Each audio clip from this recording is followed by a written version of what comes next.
Inversión inmobiliaria. Problema de práctica usando Onenote, comparando préstamos con diferentes longitudes. Prepárese, porque estamos subiendo las apuestas con los bienes raíces. Aquí estamos en Onenote. Si tiene acceso a Onenote, le gustaría seguirlo.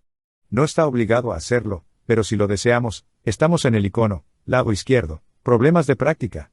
Desplácese hacia abajo en el 6061, comparando préstamos con diferentes longitudes. Tenga en cuenta también que, cuando use una nota, consulte la herramienta lector inmersivo. Presentaciones también en el área de texto, mismo nombre, mismo número, pero con transcripciones que se pueden traducir a varios idiomas diferentes y escucharse o leerse en ellos. Al cerrar el icono obtuvimos la información de los cálculos superiores a continuación, estamos viendo, en esencia, los costos de endeudamiento incrementales. Una vez más, mirar una cantidad más pequeña de un préstamo y luego aumentar el monto del préstamo, como hemos visto en presentaciones anteriores y el costo relacionado con eso. Sin embargo, esta vez, estamos agregando un nivel de complejidad que es que tenemos diferentes términos de préstamo, así como los diferentes montos de los préstamos y diferentes tasas.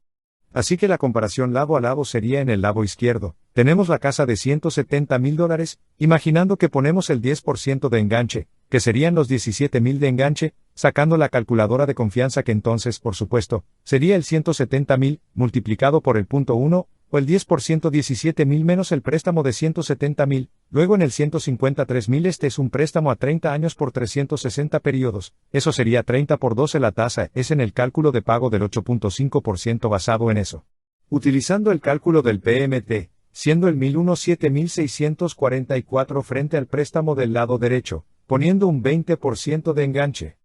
Así que obtuvimos los mismos 170,000 pero pusimos el 20% menos 34,000 menos el monto del préstamo de 170,000, y luego en los 136,000, así que obtuvimos un préstamo de $136,000 frente a los 153, este préstamo de $136,000, vamos a decir, es un préstamo a 25 años, en lugar del préstamo a 30 años.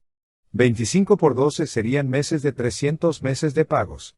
Las tasas van a ser menos, siendo el 8% porque ponemos más aquí, y luego tenemos el pago del 1,049,67, así que si estamos comparando estas dos opciones, entonces la pregunta, por supuesto, sería básicamente, ¿vale la pena para mí poner más si tengo la opción de poner un 10% o un 20% de enganche? La diferencia entre los préstamos 153 menos los 136 serían los 17,000, por lo que tenemos una diferencia de $17,000. ¿Valdría la pena para mí sacar el préstamo de los 17,000 o valdría la pena que lo pusiera en el pago inicial por adelantado? Ese va a ser el tipo general de pregunta que hay que hacer. Ahora puedes, por supuesto, mirar los datos que se dan aquí. Si vamos del 8% al 8,5 tenemos una diferencia en la tasa de ese 0.5% y las diferencias en las tasas. Pero realmente queremos saber cuál será esa tasa incremental, lo que podría ayudarnos a tomar decisiones como, si tengo la opción entre estos dos, ¿debería poner más dinero, invirtiéndolo en ese formato, de esa manera, o básicamente debería invertirlo en otro lugar, donde podría obtener un mayor rendimiento? ¿O es posible que pueda buscar otro préstamo que pueda tener una tasa más baja? Sería el tipo de concepto si pudiera mirar la tasa de endeudamiento incremental. Así que, por supuesto, podemos mirar los pagos y ver la diferencia entre los pagos y pensar en cuál sería el impacto en eso a medida que tomamos nuestra toma de decisiones, obviamente poniendo el pago inicial más y luego el pago más pequeño, aunque los años son menores aquí también, podemos echar un vistazo a los pagos totales, y los intereses que se pagarían durante la vida del préstamo. Así que básicamente se pueden comparar en general, y luego echaremos un vistazo a ese endeudamiento incremental. Entonces, tenemos la tabla de amortización para estos dos, observe que también trabajamos esto en Excel, por lo que también puede verlo allí. Si así lo elige, se vería algo como esto.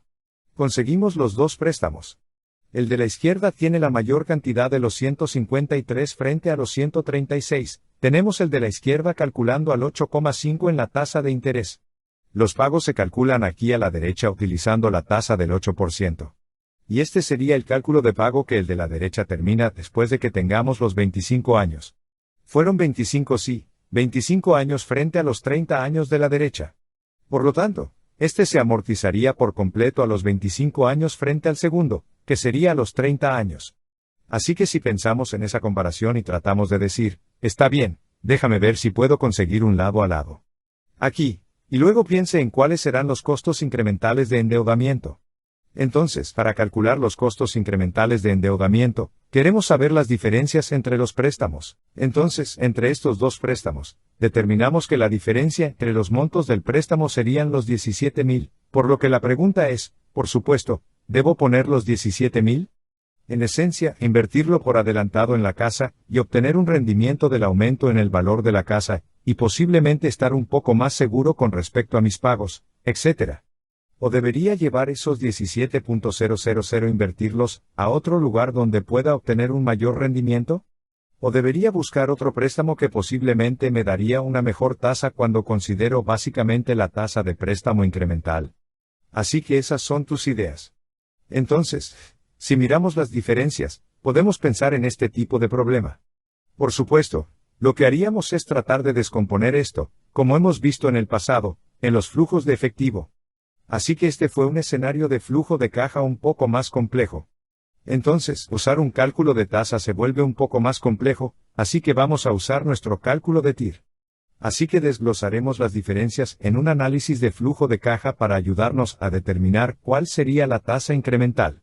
En otras palabras, si tuviéramos los pagos del préstamo más grande a los 1,176 que vienen de aquí, frente a los pagos del préstamo más pequeño, que fueron 1,049 que vienen de aquí, esa diferencia sería la misma durante los 300 periodos, que sería la duración del préstamo más pequeño, 25 por 12 periodos, porque este es un préstamo a 25 años por 12. Así que tendríamos esa diferencia todo el camino durante 300 periodos. Y luego tendríamos los 60 periodos, que serían los últimos 5 años del préstamo más largo, en los que todavía estaríamos pagando el 1,007,644 en comparación con el otro préstamo, que estaría completamente pagado después de los 25 años. Y así tienes esa diferencia en el monto de los pagos.